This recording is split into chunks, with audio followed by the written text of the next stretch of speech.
Personne n'aime être vulnérable, mais la peur d'être vulnérable est souvent quelque chose de cultivé.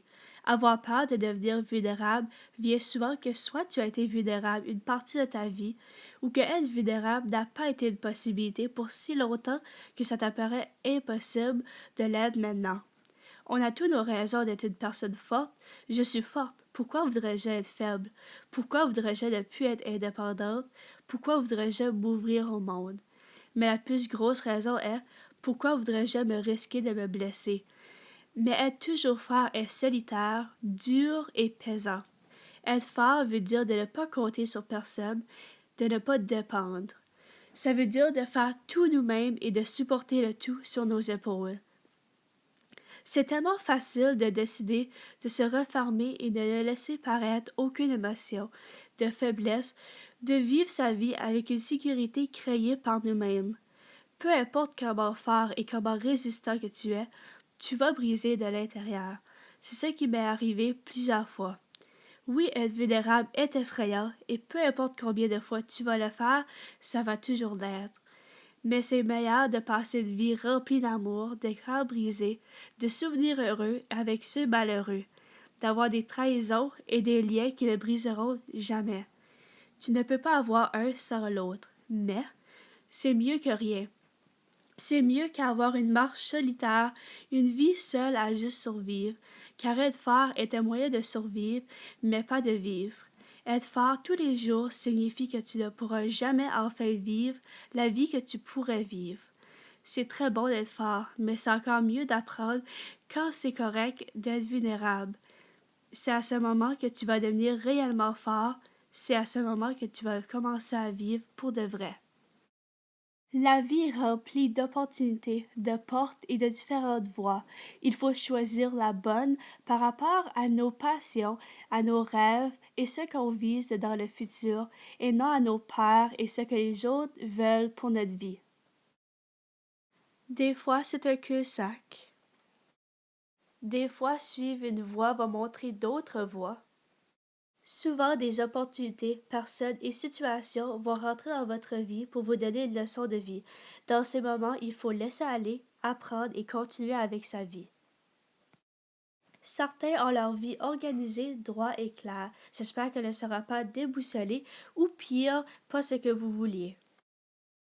Très souvent dans la vie, on va frapper un mur.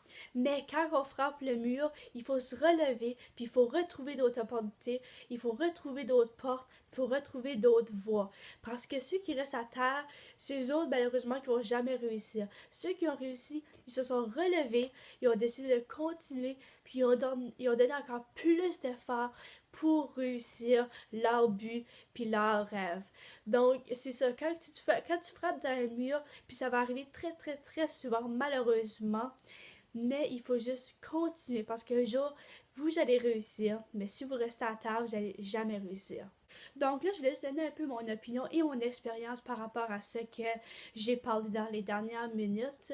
C'est juste que quand que tu veux toujours paraître fort, puis quand tu veux toujours régler tes propres problèmes par toi-même, de jamais montrer aucune faiblesse, ça fait que, vous allez éviter beaucoup, beaucoup d'opportunités parce qu'il y a des chances que vous allez faillir, puis vous allez regarder ridicule ou stupide ou juste quelque chose que vous n'avez pas réussi. Vous avez l'air plus faible, moins bonne que d'habitude. Vous n'êtes pas au top. Donc, moi, ça m'est arrivé assez souvent de ne pas participer aux jeux de l'école parce que j'avais l'impression que j'allais être ridicule si j'allais faire ce que j'allais pas réussir.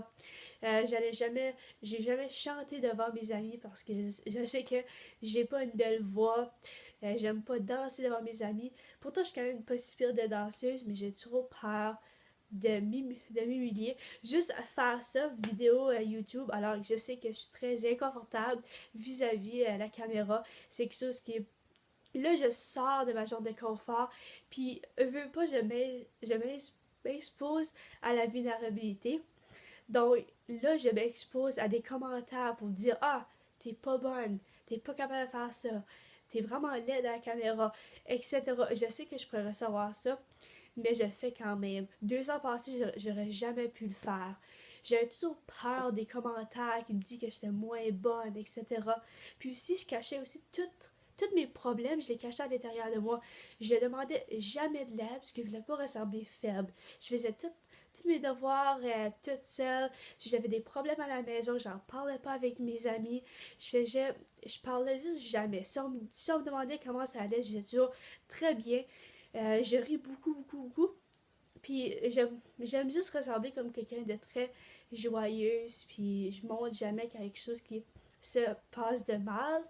Si quelqu'un, exemple, me corrige puis me dit que je suis pas bien, je vais pas me sentir bien dans la peau, puis je vais essayer de toujours convaincre la personne que non, non, je suis meilleure, c'est moi qui l'ai réussi, même si clairement je l'ai pas réussi, parce que j'aime pas ressembler comme ça. Aussi, j'aime pas partager mes émotions. On dirait que tu t'es pas capable de partager l'émotion, partager une relation surtout, comme dire je t'aime ou dire que comme j'aimerais vraiment pas te perdre. Je déteste m'attacher aussi parce que ça pourrait paraître vulnérable, puis ça pourrait que la personne peut plus m'atteindre. Donc, pendant un bout de ma vie, j'éloignais tout le monde. Je mettais un peu une image que j'étais forte, puis que j'avais pas besoin d'aide, j'avais pas besoin de personne, etc. Puis de plus en plus, je l'ai moi. J'essaie de descendre cette image-là, puis d'être plus vulnérable. Pas d'être trop, parce que c'est trop, c'est quand même pas bon.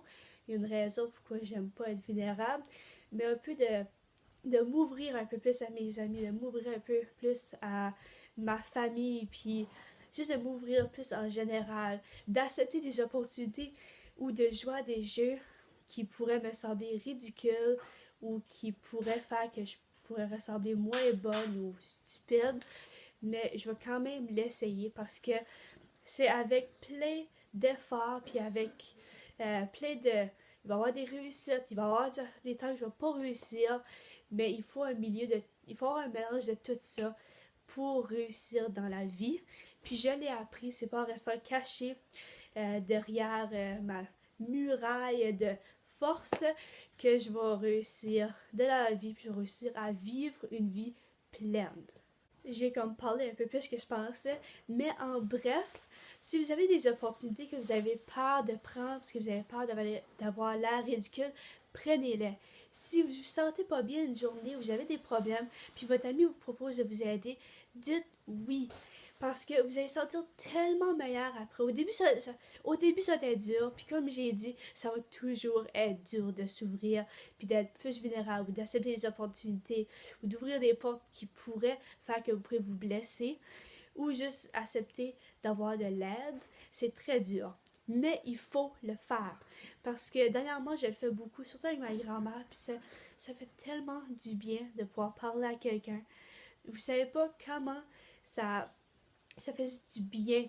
Puis ça réalise, waouh, si j'ai un problème, puis je suis vraiment pris, j'ai quelqu'un là. Bon, parce que avant, ou juste 4 ans passés, 2 ans passés, si j'aurais été dans un gros trouble, honnêtement, je sais pas c'est qui je m'aurais tourné à, parce que je m'ouvrais à personne, puis la personne me connaissait vraiment. Ceci a la fin de ma vidéo. J'espère que vous avez aimé. Si oui, vous pouvez mettre un petit pouce bleu. Et j'espère vraiment que vous avez appris quelque chose. Puis que vous allez laisser ça vous influencer votre vie et peut-être de changer d'une manière positive. J'ai fait des vidéos à chaque dimanche par rapport à s'améliorer et améliorer notre vie. Donc, si vous aimez ce type de vidéo-là, vous pouvez vous abonner. Et on se voit dimanche prochain. Bye!